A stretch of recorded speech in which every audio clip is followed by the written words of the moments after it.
I'm going to do the nearly impossible. So I'm making my sidewalk. I got all the dry concrete in there all the way around. There's empty bags just to prove it. And now I'm just like when you do normal concrete, you screed it and it comes out looking all pretty like this. And then when I'm done screeding, I'll take a paint roller and go over this lightly and then fill in like these little divots. I had to cover that with cement. So screeding it just is like it's like you're sawing a log. You go across, and then when there's voids, I just push some more back into those areas, and then just keep on going. I kind of keep it.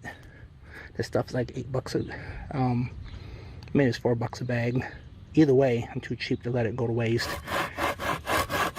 And then over there I'm kind of low, so I'll take some of this and drag it over there and just keep on going. You see it's kind of low over there, and I just work my way down, and it looks all pretty like this. Like I said, when I'm done, then I'll take my edger and then just like wet concrete and edge it. I'll put some expansion joints every 4 feet and just work my way all the way around here. The cool thing about doing it this way is that don't have to worry about it being too hot, too chilly. Don't have to worry about the shade. Don't have to worry about setting up before I'm done. I just can work at my own pace. As long as it doesn't rain. It's not supposed to rain today. If it rains, I'm in trouble. I should have enough plastic to cover it if it starts to rain, but so that's how you do it. Okay, I just got done screeding this. Screeding for you non-handy type. You take a 2x4 and you just, like a sawing motion, go across it. And when you the more you kind of saw, the more you kind of force the bigger aggregate down, and then brings up the powdery stuff. So I cheat. I mix like 50-50 a bag of S-type mortar with a bag of concrete. So maybe like half a bag so like 40 pounds of mortar. They come in 80-pound bags. So like a half a bag of that with a bag of concrete. And then the last 1/4 inch or 1/2 inch or so, I put that on top. So then it comes out better, especially when you're doing it like the dry thing like this. Yeah, so I cheat. Does it last? I think so. So mortar is actually mixed stronger than concrete. So now I'm going to take the paint roller and I'll roll over this, and it will cover up all these imperfections and take away the little bumps and stuff. So that's next. I'm going to try this. I'm going to try this one-handed. So I just take the paint roller, and you can see like how it looks kind of lumpy as I go across with the paint roller. It just knocks off all those little high spots, and then I actually fill in little divots. Yeah, so this is so the thing about doing this, rather than using a truck or even mixing it by hand, it's a lot less work. You just dump it, just fill the bags in here and take a shovel, and yeah, use the shovel to cut open the bags, and then you basically just pick up the bags and let it pour out. So one helpful hint if you're going to do this, the forms, the stakes like this, it's better if you put them down below the forms, so that way when you're screeding it, you don't have to like deal with it. So you see here, there's some little rocks in here. If you watch, they'll kind of cover up. Now will they poke up later as this wears down? Maybe, probably. But see, there's a rock like right here. If I go over it a few times, it'll kind of, I just lied. I said it'd cover it up. but there's a little divot like right there. I go over there a few times, that it cover it up. So when I get done with this, I'll take my edger. Ah, dang it, I forgot to buy a expansion joint tool to make the expansion joints. So isn't this like fun and satisfying watching me do this? So right by that stake there's some imperfections here. If I just go over this a few times, kind of just fixes that right up. You see there's a high spot going across here. The roller will knock that off. I'm not worried about the edges too much because I'm going to go around it with the edger. And then when I'm done with the edger, I'll come back with this roller again and lightly touch it up. Some people like the edge marks, but the problem with the edger with this dry stuff is that it sinks down too far, so then it leaves like a little 1/8 inch like lip, which I don't like. I just dragged the roller sideways, messed it up. Alright, so almost to the end. This is the part I did the other day. It's it looks wet still, it's actually dry. I wetted it down last night before I went to bed because it's, so the way I assume this is probably working, it probably has like 3/4 of an inch of a hard crust on top, and then you wet it down and the water will seep, the concrete will suck that water up, and then I wet it down on both sides of it so it'll continue to cure for, well, they say like for a couple years I guess, or forever, but I just went to, hasn't rained here for a long time, so I got a little low spot here, but I think I can fix that up with the edger. Alright, so if you look at it, it looks just as pretty as can be. Isn't that pretty? Alright, gotta get the edger now. Alright, I got my edger. This is going to be a short video because I can't film, hold the camera in my left hand, edge, talk, bend over, all at the same time. So you just the secret is to get up against the, and it looks just as cool as can be. I'm making a video, Jody. You want to be in my video? Not really. Jody's in her nightgown out here watching me. So alright, so I can go back and forth a little bit,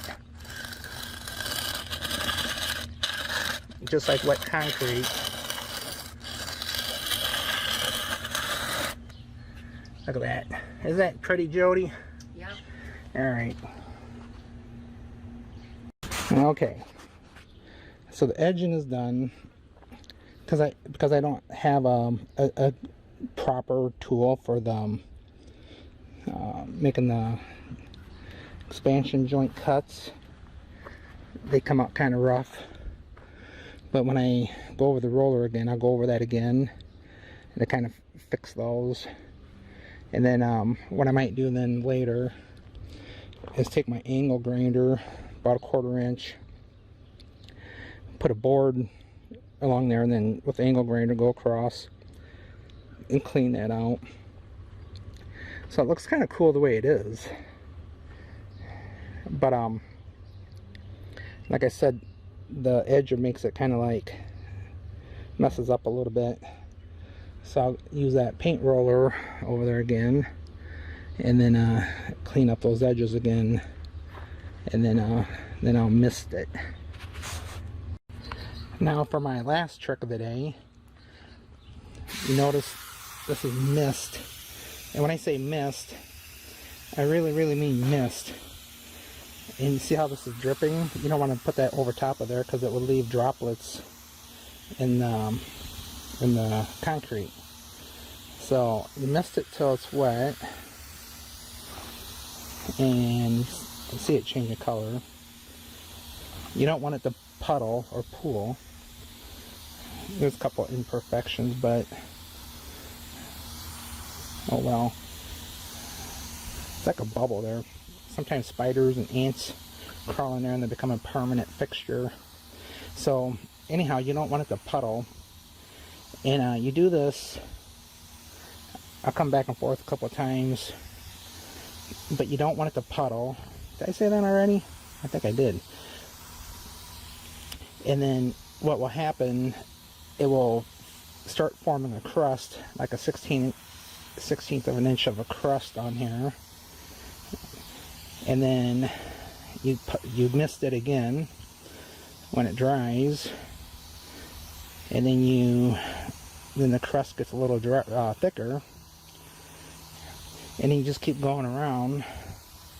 That crust will keep getting thicker. Then when it gets thick enough, after about the second or third, maybe like the third misting, then I can turn this onto like shower, and like a light shower, because then it's not going to like pit and screw up my finish. So I haven't done this part yet. This part I just did. And we'll see how it looks. I think it's going to turn out nice. It's already turned out nice. It just turned out great. That's what I was going to do. Alright. Here's an update. So it's about 6... let me think. Yeah, it's about 6 hours later. My foot's getting wet. 6 hours later since I finished this up and gave it the first mist. So I misted it 2 or 3 times, and then it formed a little crust on there, and then now I'm doing like a shower. So I already showered it once. You see the about 12 feet over, the old part I did is like white, turning white, and I wetted that down last night too. I did that Saturday, and today's Monday. So that's 48 hours. This other part, all the way down there where the forms are, I did this today. I finished up about 10 o'clock and misted it about 10 o'clock. So what I'm doing now is putting more of a shower on there. I could be more aggressive with the water. And if you watch it, this like just sucks the water up. I just got done doing this, and it just sucks the water up like a sponge. So if you watch it, you can almost like see it. It's a combination between evaporating and soaking into the concrete. So within like 60 seconds or so, that'd just look kind of a greenish wetness, and that water would kind of be gone. So same way like here, it almost like disappears. So I keep doing this. I do this like for like 5-10 minutes, and then I'll leave it. And it's 4 o'clock. I'll probably do it again like around 6 o'clock. It's in the shade now, so it won't dry as fast. I'll do about 6 o'clock, then I'll probably do it like one time before I go to bed, like 8 o'clock. And then I'll be done. And tomorrow I'll take the forms off. Probably almost take the forms off today, but just to be sure. So tomorrow I got to work during the day, so I'll take the forms off about 4 o'clock tomorrow. And then when I take the forms off, I'll like wet it again, because along the bottom it still might not be, might still be sucking up water from the ground. So I'll soak this down real good tomorrow before I go to bed, and then keep doing that for a few days. But tomorrow I could walk on it. The other parts I was walking on it yesterday just fine. It's already set up, and it'd be more white like the other sidewalk if I didn't keep wetting it. So say concrete, if you keep it damp, it'll harden faster. Not harden faster, but harden harder. How about cure harder? I don't know. Okay, well that's an update.